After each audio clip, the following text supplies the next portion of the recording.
여러분 안녕하십니까? 11월 7일 금요일 뉴스 외전 시작하겠습니다. 울산 화력발전소 붕괴 사고 현장에서는 이틀째 구조 작업이 진행되고 있습니다. 7명의 매몰자 중 5명은 위치가 확인됐었는데요. 이 중 3명이 구조 작업 중 사망한 것으로 전해졌습니다.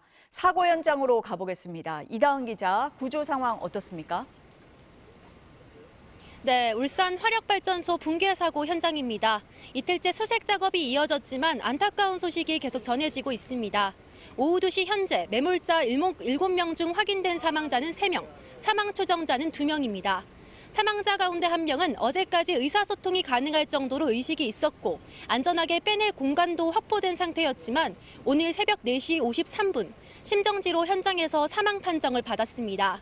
오늘 오전 발견돼 병원으로 옮겨진 또 다른 매몰자 1명도 사망 판정을 받았는데요.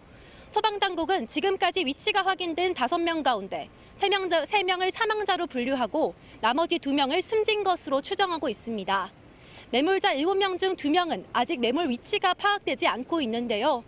소방당국은 탐지경과 음향 장비, 열화상 장비 등을 동원해 수색 작업을 벌이고 있습니다. 어두워지기 전에 수색 작업이 속도를 내야 할 텐데 걱정입니다. 그런데 무너진 보일러 타워 주변 건물도 추가 붕괴 위험이 있는 겁니까? 네, 사고 현장은 낮과 밤 온도가 10도 이상 차이 나는 일교차가 큰 데다 무너진 보일러 타워 주변에 추가 붕괴 우려가 있다 보니 구조 작업에 어려움을 겪고 있습니다. 사고는 어제 오후 2시쯤 울산 남구 한국동서발전 울산 화력발전소에서 60m 건물 약 20층 높이의 보일러 타워가 갑자기 붕괴되면서 발생했는데요. 사고 당시 현장에서는 근로자 9명이 노후화된 보일러 타워 철거를 앞두고 일부 구조물을 미리 잘라내는 이른바 취약화 작업을 하고 있었습니다. 사고 신고가 접수된 건 어제 오후 2시 2분이고요. 곧바로 구조대가 출동해 어제 오후 2시 40분쯤 2명은 구조했는데 타워 25m 높이에서 작업 중이던 근로자 중 7명은 그대로 매몰됐습니다. 현장에는 부서진 철제 구조물과 자재 등이 촘촘하게 얽혀 공간이 거의 확보되지 않고 있습니다.